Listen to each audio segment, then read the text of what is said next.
अपने ही चंचल मन को अपने ही बस में करके एकाग्रता, स्थिरता एवं स्वयं अपने आप में शांति का अनुभव करने के बाद स्वयं मैं कौन हूं को जानने की दृष्टि से साधना करते करते आज 1472 दिन हो गए। तारीख 17 नवंबर सन 2025, दिन सोमवार, प्रातः काल का समय।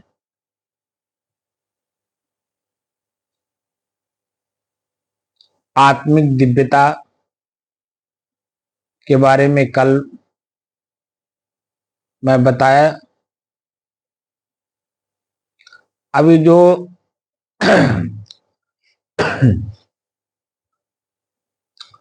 अपनी तरफ लौटने का जो साधन है हमारे ऋषियों ने बताया है, उन साधनों का प्रयोग करते करते हम लोग इस स्थिति में पहुंचे हैं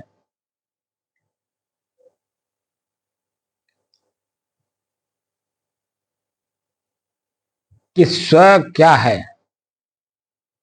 स्व मतलब स्वयं मैं, जो इस शरीर में आवाज निकालने की शक्ति दे रहा है। आवाज है नहीं, बात को समझिएगा। ये जो हमारी आवाज निकल रही है मैं के रूप में, ये मैं हूं नहीं।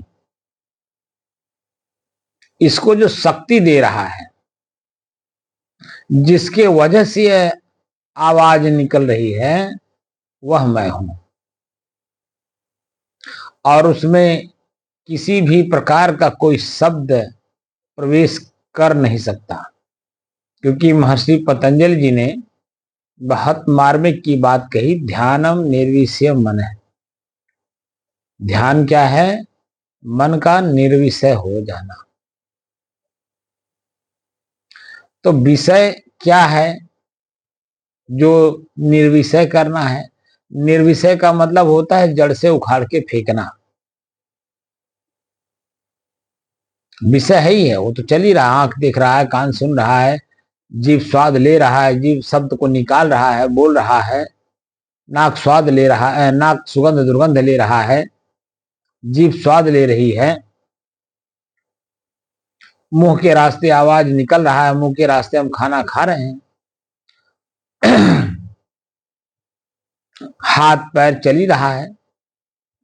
लिंग हमारा समय समय से जागृत होकर के हमसे अपना विषय मांगता है। अपना जो उसका कर्म है, वह है जिसके वजह से यह जीवन है। यानी जन्म जन्मांतर जो हम जन्म लेकर के दुख सुख सह रहे हैं, वह शिशनेंद्रिय के कारण ही है। अब हमने इनकी सारी क्रियाओं को बंद कर दिया, और यह मैं आज से नहीं, सन 90 से घर परिवार छोड़ा, और घर परिवार छोड़ करके हम इसी काम में लग गए कि मुझे अपने आप का परिचय करना है।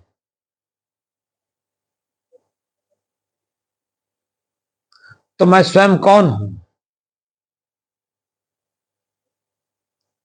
अब देखिए, हमने मोटे मोटे चीजों को छोड़ा। जैसे इस जन्म में तो नहीं है, बचपन से ही ना मैं बीड़ी पिया, ना मैं सिगरेट पिया, ना मैं सुरती खाया, ना मैं वर्तमान समय में ज्यादातर लोग जो पुकार खा रहे हैं, पुकार, गुटखा, सुपारी, पान, यहां तक कि बच्चे स्कूल पढ़ते पढ़ते नशे के लत में पड़ जा रहे हैं, सिखा दिया जा रहा है उन्हें, और पूरा अपना धन संपत्ति से बर्बाद कर दे रहे हैं।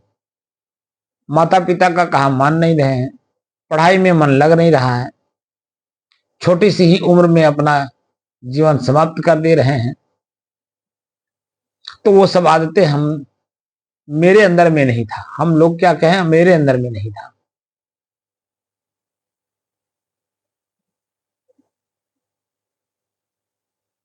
उस जिस समय में हम लोग पढ़ रहे थे उस समय में इतना बोलबाला नहीं था नशा का। रहा होगा बड़े क्लासों में रहा होगा, छोटे क्लासों में तो नहीं मिला हमको कहीं। अगर आप अपने घर परिवार के आसपास के लोगों से अगर आपने नहीं सीखा है कोई आदत, तो बाहर आपको कोई सिखाने वाला नहीं मिलेगा।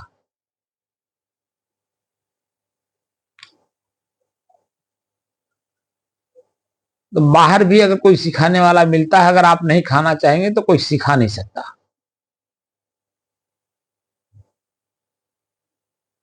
ये तो अपने ऊपर निर्भर करता है कि हम किस संगत में रहना चाहते हैं और अपने आप को सुरक्षित करना चाहते हैं। तो जैसी संगत में आप रहेंगे आप उसी तरह से सुरक्षित रहेंगे, क्योंकि संग का रंग लगता है, न चाहते हुए भी रंग लग जाता है, क्योंकि साथ में है।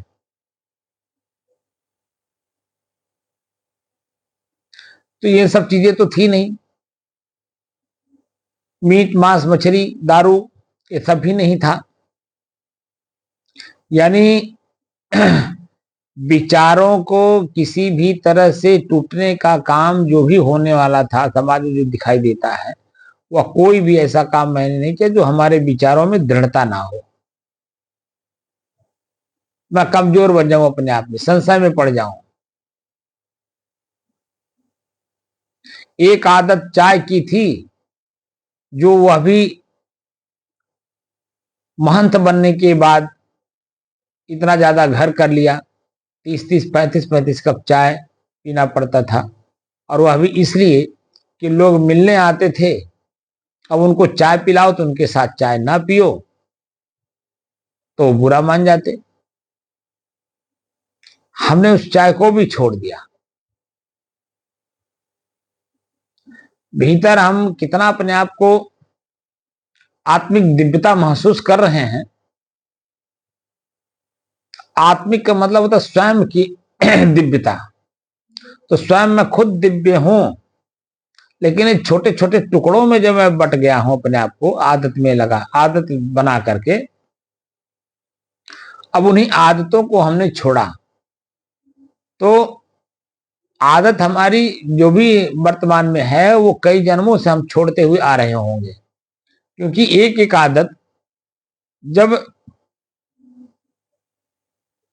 30 कप 35 कप मैं चाय पीता था, उसको छोड़ने में मुझे 1 साल लग गया, और वह भी पूरा ध्यान देने के बाद।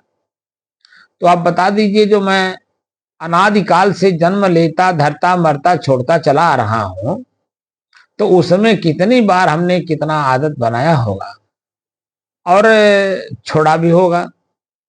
तो जब मैं किसी संत समाज में गया और वहां से छोड़ना शुरू किया, तो धीरे धीरे धीरे धीरे ही छूटा होगा।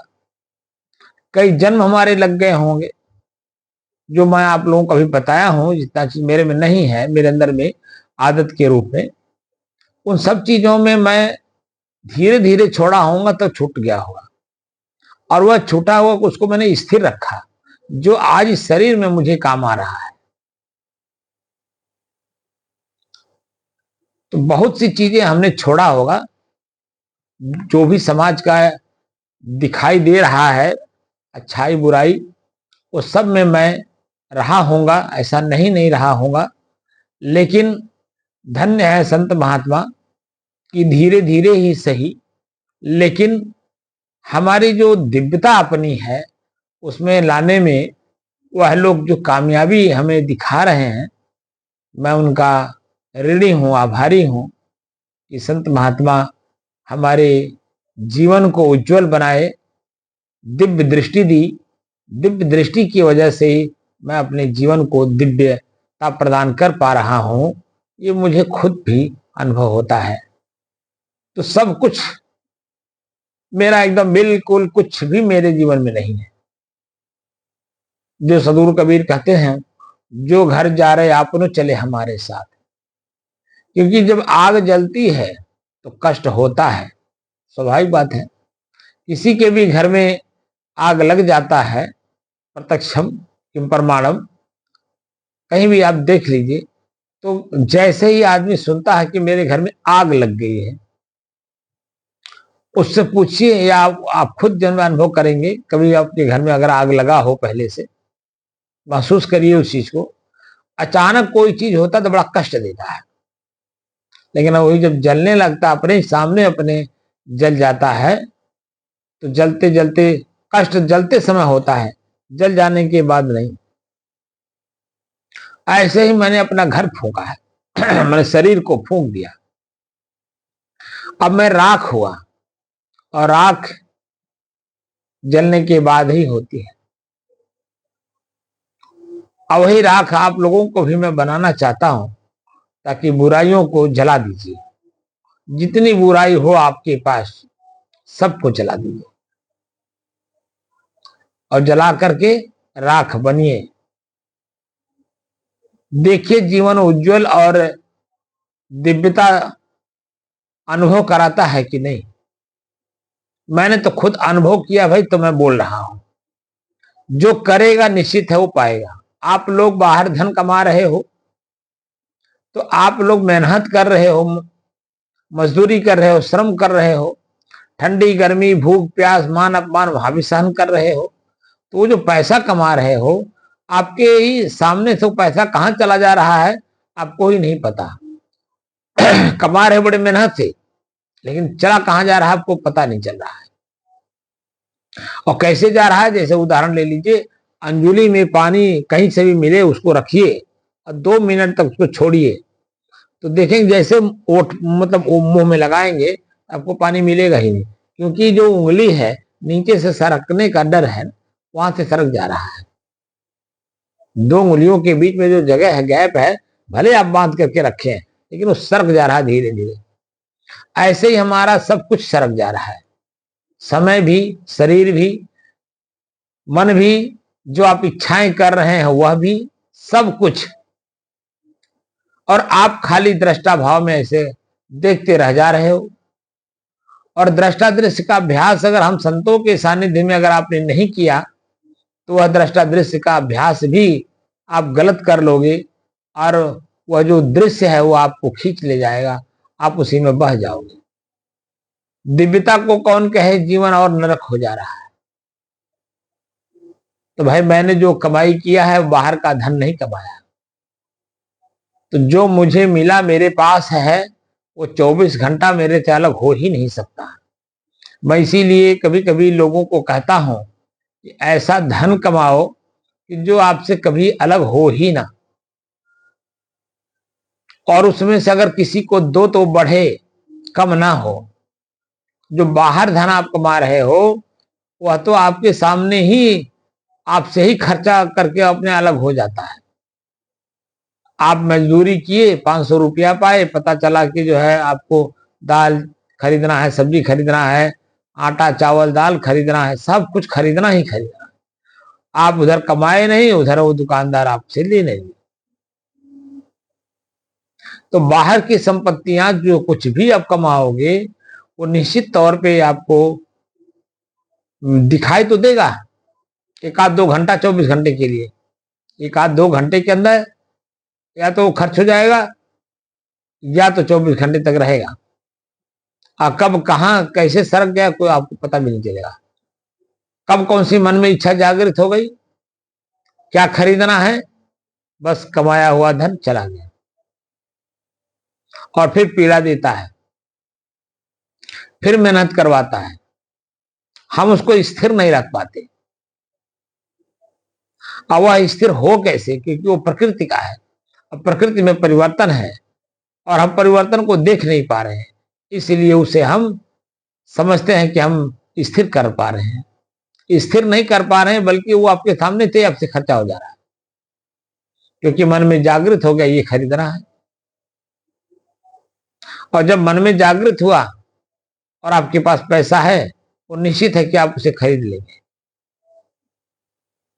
और नहीं भी है तो आजकल तो इतना समय अच्छा चल रहा है कि आपको किस्त पे मिल जा रहा है। आप कमाते रहिए, किस्त भरते रहिए, वो सामान आप ले लीजिए। जब तक वो किस्त पूरा नहीं हो जाएगा तब तक आपको मेहनत करना होगा और उसका लाभ भी उठाइए। दिव्यता अपने अंदर में ही लाना है, कहीं बाहर नहीं। बाहर की दिव्यता, भव्यता, सादगी जो कुछ भी है वो क्षणिक है। क्षण मात्र में आपके पास है, क्षण मात्र में आपके पास से वो ओझल हो जाएगा। कितनी भी बड़ी बड़ी कार्यक्रम हो, अभी आपने देखा होगा दीपावली गई, छोटी दीपावली गई, छठ पूजा गया, आया और चला गया, और ऐसे हर वर्ष आएगा और चला जाएगा, और हमको आपको कष्ट, पीड़ा, आनंद, सुख, दुख देता रहता है। इसी में हम लोग फंसे हुए हैं। हम अपने आप तक अपने आप को पहचान नहीं कर पा रहे हैं कि हम अपने आप तक पहुंचे कैसे। हम अपने आप तक पहुंचने के लिए श्रम तो करते हैं, लेकिन विपरीत दिशा में करते हैं। अब क्या संत महात्मा आपको बता रहे हैं, श्रम तो करना ही करना है, ठंडी गर्मी, भूख प्यास, मान अपमान तो सहना ही है, लेकिन ऐसी दिशा में जहां पहुंचने के बाद आपको कष्ट, पीड़ा, आनंद कुछ नहीं देगा, बल्कि जो आप हो उसका परिचय देगा। और उसी का परिचय करने के लिए ही हम लोग साधना कर रहे हैं। ये आखिर मैं हूं कौन? तो मैं स्वयं जिन छोटी छोटी बुराइयों में उलझा हुआ था, अपने आप को छुड़ाया, इसीलिए मैं भीड़ नहीं बढ़ाया और नहीं बढ़ाऊंगा। जिसको सावधानी गर्ज हो अपने दुख को छुड़ाने के लिए, वो संत महात्माओं के सानिध्य में जाए, और संत महात्माओं के सानिध्य में गए बिना ये कहिए कि आपकी बुराई छूट जाए, तो असंभव कार्य है। और अगर आपका छूट रहा है, इसका मतलब है कि पूर्व जन्मों का संस्कार ही आपको मिल गया है संत का, और आप खुद भी संत हो तब आप छोड़ पा रहे हो। दुष्ट बन करके तो आप नहीं छोड़ पाओगे, लेकिन संत बन करके जब दृढ़ता अपने मन में आगे कि देह कैसे नहीं छूटता है, तो निश्चित है छूट जाएगा। लेकिन जब हम कह करके और करेंगे नहीं, खाली कहेंगे, तो छूटेगा नहीं। और छोड़ने के लिए कहना नहीं पड़ता है, उस पर काम करना पड़ता है, उस पर सतर्क रहना पड़ता है, सावधान रहना पड़ता है, ताकि कहीं फिसलन ना हो जाए, कहीं फिर उसको हम धारण ना कर लें। जैसे मैं चाय छोड़ा तो अब कोई भी चाय पिलाने के लिए तैयार रहता है। अभी मैं डॉक्टर महेंद्र अग्रवाल जी के पास पिछले हफ्ते गया था, गोरखपुर, जो नांगली हॉस्पिटल के डॉक्टर हैं, गोरखपुर में तिहाता में। तो वो हमको पूछे, महाराज जी चाय मंगाए? संयोग से अच्छा किया उन्होंने पूछ लिया। तो मैंने कहा कि डॉक्टर साहब मैं चाय पीता ही नहीं। अब जब समझ गए कि चाय नहीं पीते हैं, और वर्तमान में वो अभी सब एक से एक दिग्गज लोग जो अपने कहने वाले लोग हैं, सब चाय पी रहे हैं और उससे उत्पन्न बुराइयों को भी झेल रहे हैं, लेकिन छूट नहीं पा रहा है, न छोड़ पा रहे हैं वो। तो जब जान गए कि चाय नहीं पीते हैं, तब वो पिस्ता निकाले, और पिस्ता जन तो फिर उन्होंने खिलाया, और भी अच्छी अच्छी चीजें खिलाई कि जब चाय नहीं पीना है तो अच्छी बात है, कुछ खिलाएं आपको। तो जो शरीर के लिए हितकारक हो वह तो शरीर को देना है। जो शरीर को ही नुकसान पहुंचाए उससे खा करके क्या करोगे आप, जो आपको खुद महसूस हो रहा है कि मेरे शरीर को नुकसान दे रहा है। चाय वर्तमान में जितना बड़ा आपको नुकसान पहुंचा रहा है, उतना शायद और चीजें नहीं, लेकिन समझ में नहीं आता क्योंकि वो जो उसका स्वाद जीभ में लग गया, बार बार के अभ्यास से वो छूट ही नहीं पा रहा है। तो जब चाय नहीं छूटेगा तो आत्मिक दिव्यता कैसे देखेंगे आप बताइए।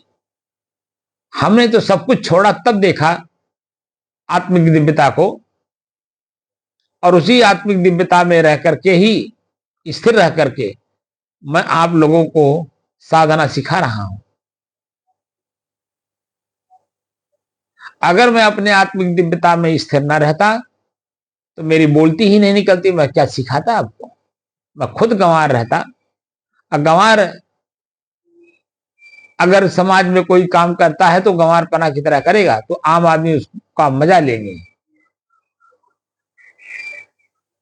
ये साधना है स्वयं को जानने के लिए, मजा लेने के लिए नहीं है। और स्वयं मैं कौन हूं ये जानना है।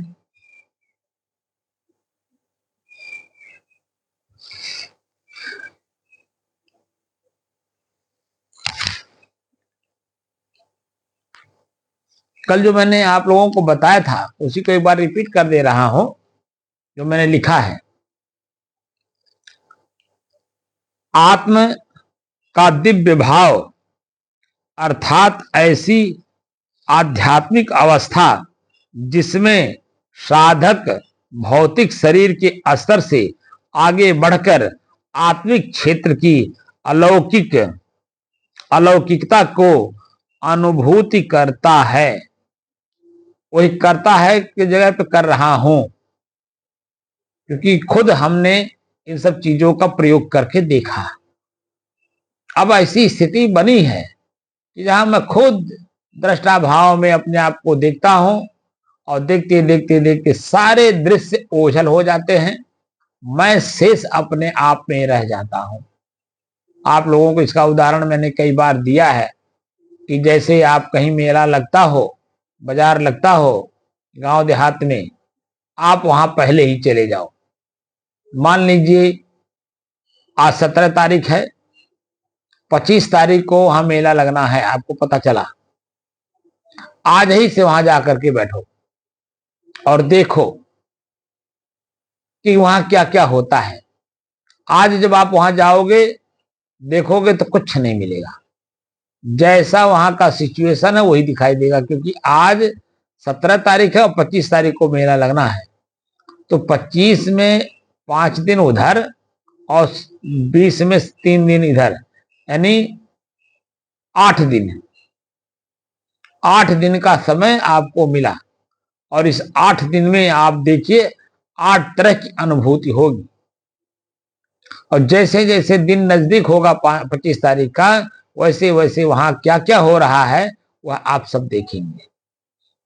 उसके बाद जिस दिन 25 तारीख का मेला है उसको आप देखिए तो कितना गहमा गहमी रहती है, वह देखेंगे।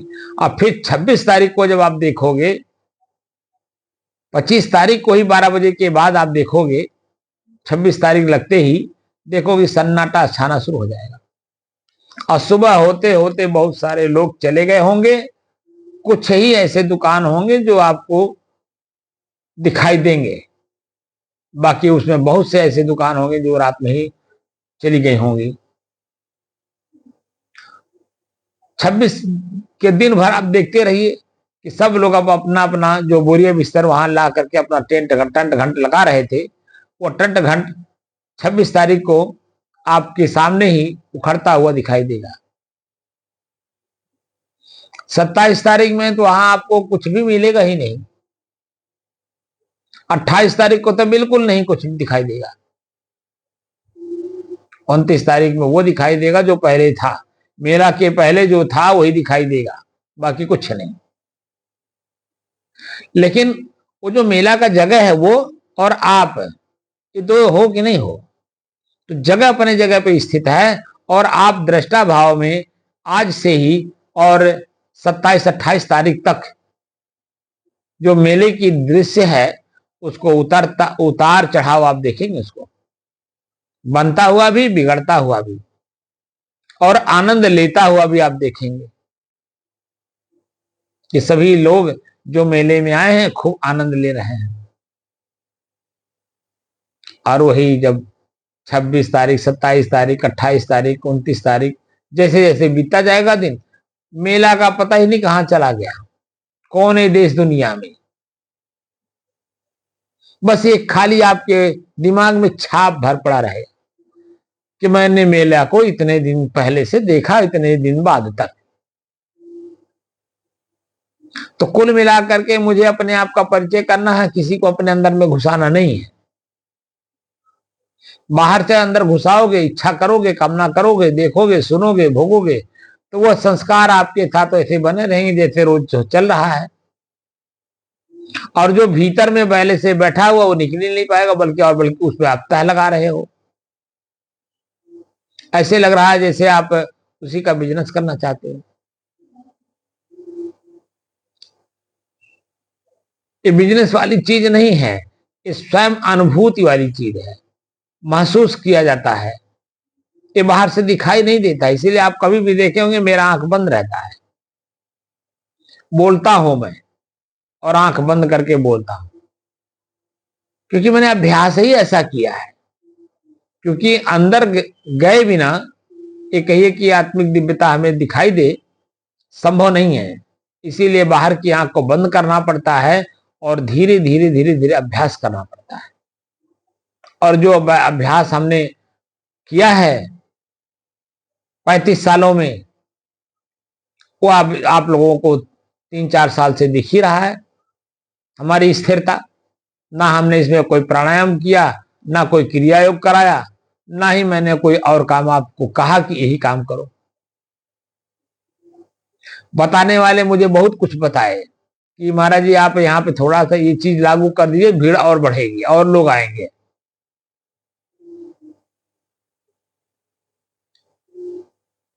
अगर आपकी दुकान चौराहे पर ना हो तो ओपनिंग के दिन में जो दुकान में भीड़ रहती है आपके गांव की, आपके नात बात रिश्तेदार की, तो वह वही भीड़ जुटाने में आपको मेहनत लगता है। वही भीड़ आपने जुटा दिया, जो बनाया आपने खिला दिया, खत्म हो गया, और दूसरे दिन से वो भीड़ छट गई, कोई आएगा ही नहीं अगर चौराहे पे आपका दुकान नहीं है तो। और चौराहे पे अगर दुकान है तो जो भीड़ आपने लगाया, मेहनत किया, वो तो आकर के चले गए, लेकिन वो भीड़ बनी रहेगी। क्यों? क्योंकि चौराहे पर है, चारों दिशा से लोग आएंगे वहां।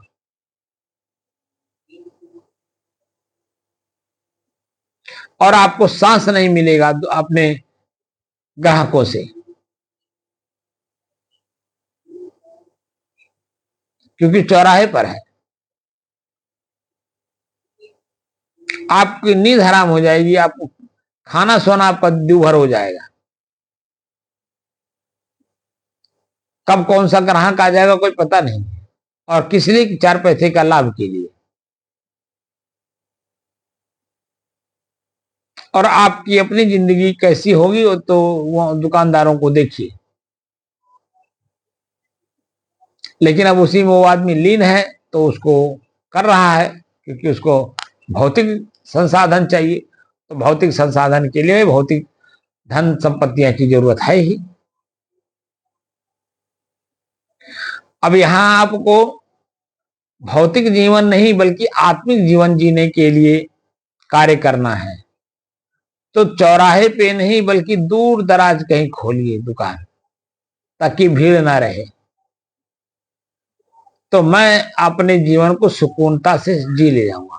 बाहर की फैकल्टी भले हमारे पास ना रहे, लेकिन आत्मिक सुकून खूब रहेगा।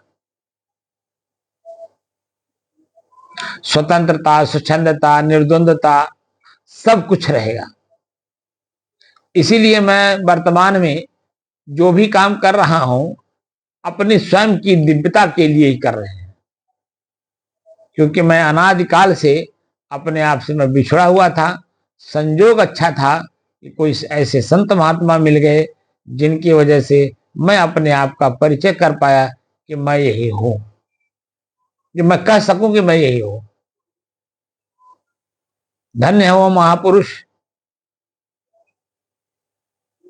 जिन्होंने मुझे अपने पास रख करके बच्चे की तरह पाल पोष करके मुझे बड़ा किया कि मैं अपने आप को जान सकूं कि मैं यही हूं।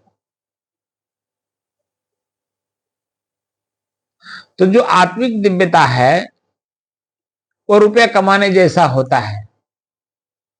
जैसे प्रतिदिन आप 10-10 रुपया, 100-100 रुपया, 1000-1000 रुपया आप कमाते रहो, उसको इकट्ठा करते रहो, तो एक दिन अरबपति खरबपति आप जरूर बन जाएंगे।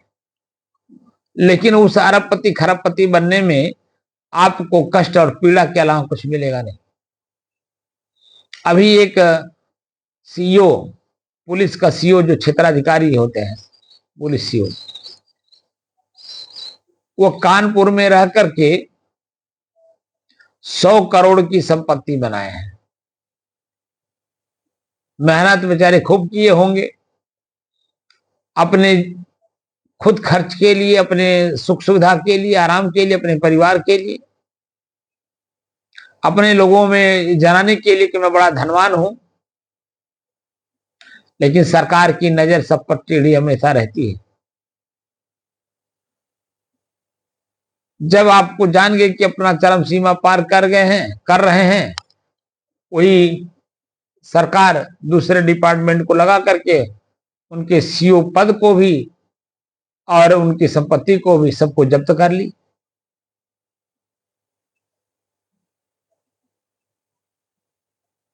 अब आप बताइए कहां गए?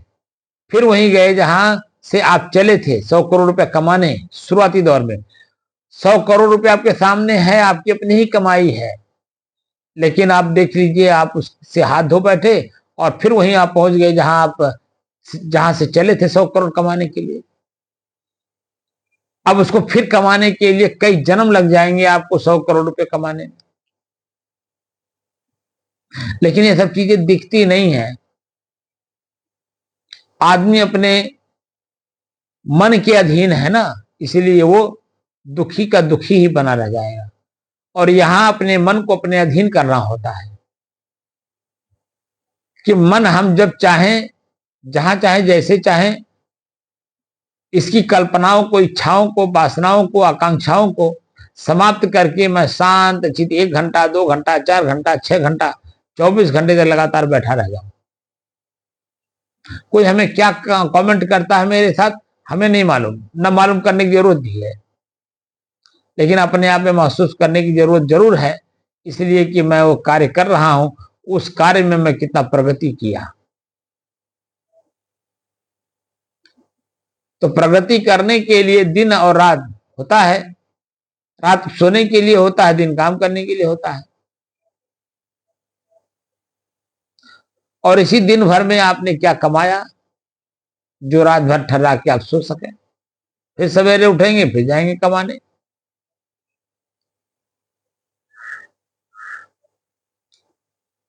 क्या हम अपने आप को जानने के लिए भी कुछ कार्य कर रहे हैं?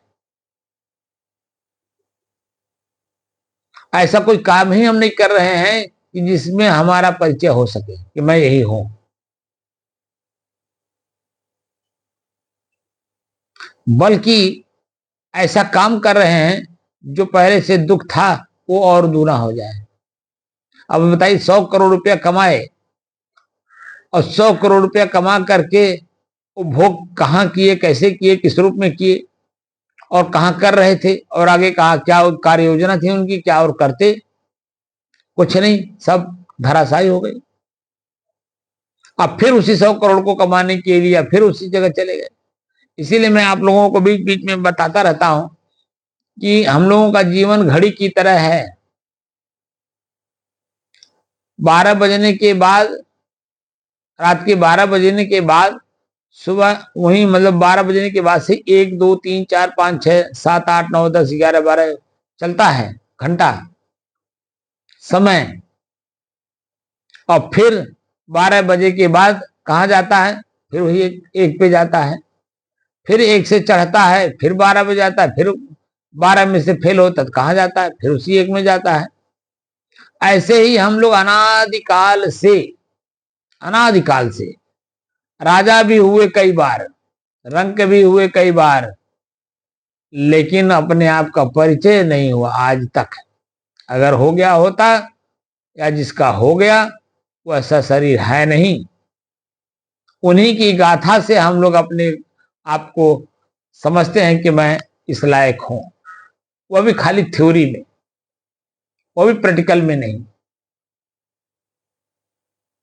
और प्रैक्टिकल में जब उतर जाएगा बोलती बंद हो जाएगी और वह आप अपना काम कर ले जाएंगे जो आप अध्यात्म में आप प्रवेश करके आप जानना चाह रहे थे। अध्यात्म का मतलब ही होता है स्वयं मैं कौन हूं, क्योंकि जानने के लिए जब तक शब्द का विश्लेषण नहीं करेंगे, उसके अपने तरीके होते हैं, तरीके से नहीं करेंगे तो शब्द ही उलझा देगा आपको। जो कि शब्द विषय है कान का, आदमी सुनता है मंत्रमुग्ध हो जाता है, पता चला आगे चल करके उनके साथ जहर खुराना हो गया, जहर दे दिया, आपका सामान लूट के लेके चला गया।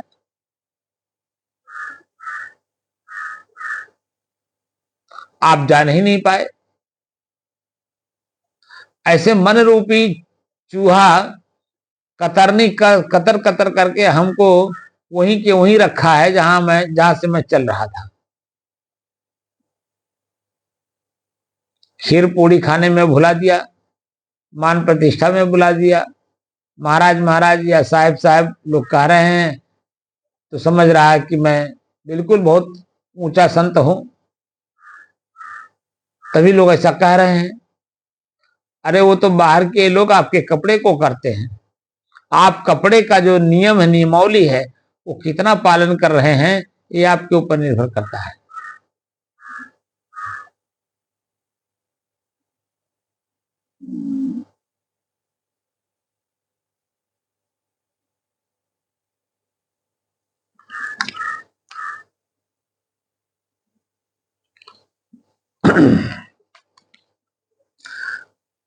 आत्मा का दिव्य भाव अर्थात ऐसी आध्यात्मिक अवस्था जिसमें साधक भौतिक शरीर के स्तर से आगे बढ़कर आत्मिक क्षेत्र की अलौकिकता की अनुभूति करता है, उसे ही आत्मिक दिव्यता कहा जाता है। आत्मा को सांसारिक मोह माया से ऊपर उठाकर दिव्य और शुद्ध अवस्था में लाना, जो उसका अपना स्वरूप है। मनुष्य जीवन के कई स्तर माने गए हैं, जैसे शारीरिक स्तर, मानसिक स्तर तथा आत्मिक स्तर। गीता में योगेश्वर श्री कृष्ण ने बताया है कि शरीर से मन श्रेष्ठ है, मन से श्रेष्ठ बुद्धि और बुद्धि से श्रेष्ठ आत्मा है। जब मनुष्य या साधक भौतिक शरीर के प्रति सचेत रहता है तब वह केवल इंद्रिय तृप्ति के लिए ही कर्म करता है। ऐसी अवस्था में उसके समस्त कर्मों का लक्ष्य केवल भौतिक सुख प्राप्त करना ही होता है। लेकिन जब उपासक आत्मिक चेतना के स्तर पर जीवन व्यतीत करता है तब आत्मा की यह दिव्य अवस्था उसकी चेतना को इस गुरु की ओर प्रेरित करता है। इससे आत्म दिव्य ईश्वरी आनंद को अनुभूत करता है। आत्मा की इस उन्नत अवस्था में इंद्रिय तृप्ति पर स्वयं विराम लग जाता है। ख्याल रहे कि भौतिक स्तर अर्थात शरीर के सुख तक सीमित जीवन ही समस्त दुखों, तनाव और चिंता का कारण बनता है। ये सब 100 के 100% बाहर दिखाई दे रहे हैं। आत्मिक दिव्यता के मार्ग की ओर उन्मुख होकर साधक संसार के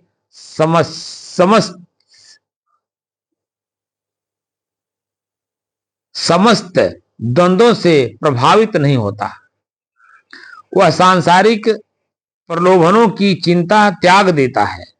ऐसी अवस्था में साधक को साधक या उपासक को किसी भौतिक वस्तु की अपेक्षा नहीं रहती।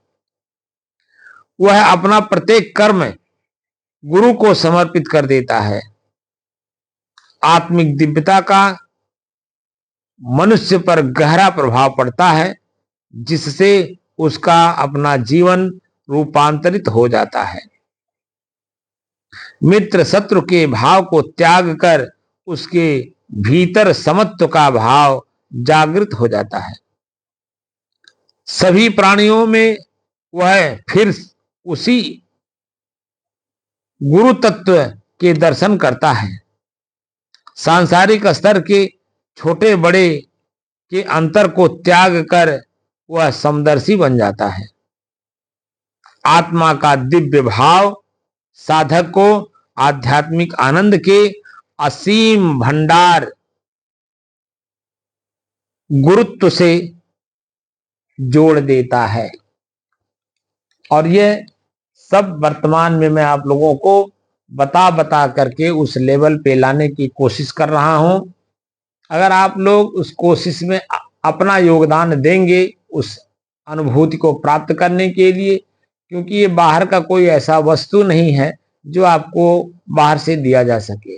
यह भीतर की चीज है, भीतर ही अनुभव करना पड़ता है, महसूस करना पड़ता है। जैसे शुरुआती दौर में मैंने कहा कि श्वास को देखो, श्वास माने हवा, हवा को आंख से कैसे देखोगे? तो मैंने कहा कि महसूस करो, तुरंत आपने मान लिया, क्योंकि वही ज्ञान आपके अंदर में है जो मेरे में है, और जो मेरे में है वही आप में भी है। लेकिन आपने कमाया क्या? बाहर से, वो बाहरी वस्तु जो कभी भी कोई उठा ले जाए, टूट जाए, वो बह जाए, जल जाए, कुछ भी हो सकता है। और वह चीज नहीं कमा रहे हो जो कभी पानी गीला नहीं कर सके, हवा उसको उड़ा ना सके।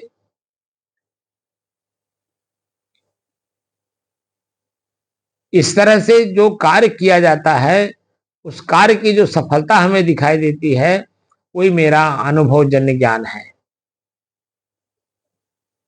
अब अनुभवजन्य ज्ञान में मैं अपनी वाणी को ही विराम देता हूं और भीतर से महसूस करने की कोशिश करता हूं कि मैं यही हूं।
हम्म,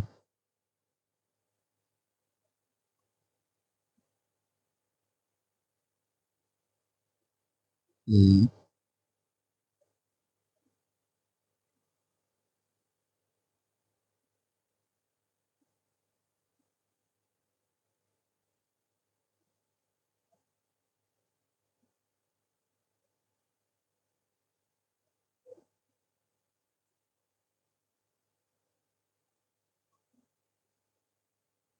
हम्म,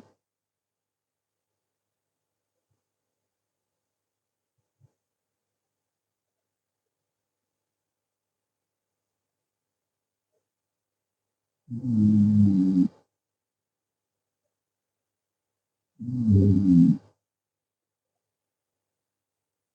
हम्म, हम्म,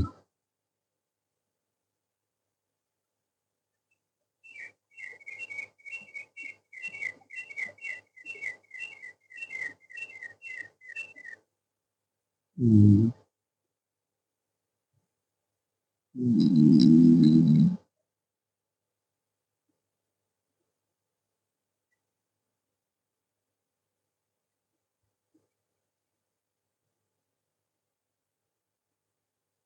हम्म,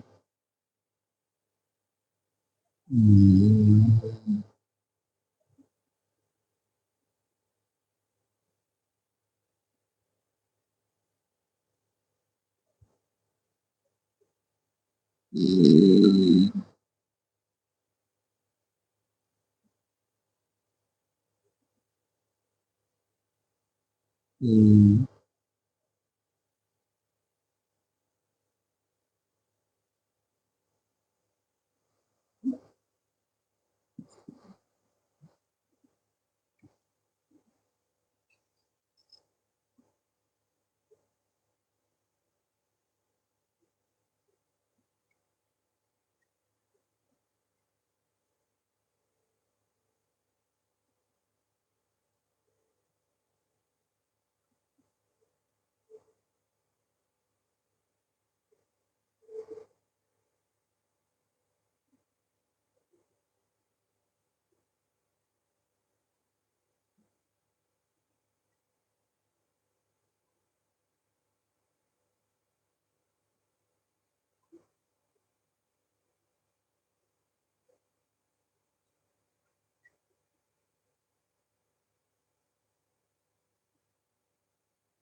हम्म, हम्म,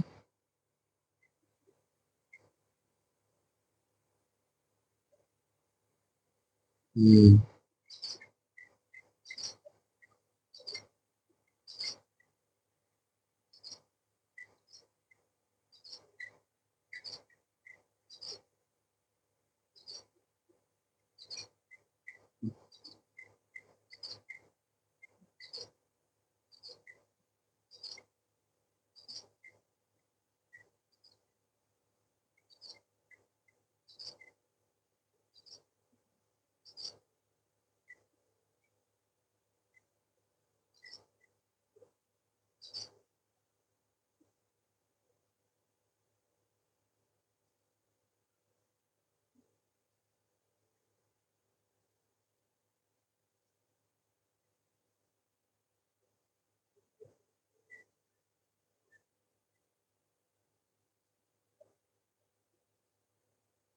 हम्म, हम्म, हम्म,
हम्म।